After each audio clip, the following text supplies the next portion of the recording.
ఈరోజు సాయంత్రం 5 గంటల నుండి ఎమ్మెల్సీ కోడ్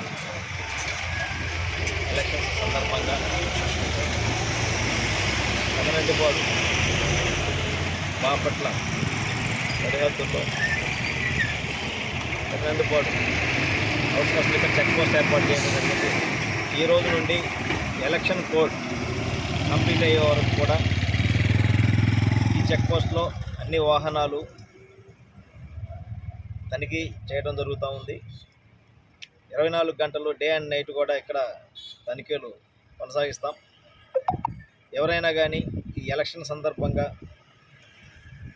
ఏవైనా అధిక మొత్తంలో ఓటర్లని ఇన్ఫ్లుయెన్స్ చేయడానికి, పొలవ పెట్టడానికి క్యాష్ కానీ మరే విధమైనటువంటి ఏ మెటీరియల్ ఎలక్షన్ సంబంధించి ఏదైనా క్యారీ చేసినట్టే వాటిని పట్టుకునే ఉద్దేశంతో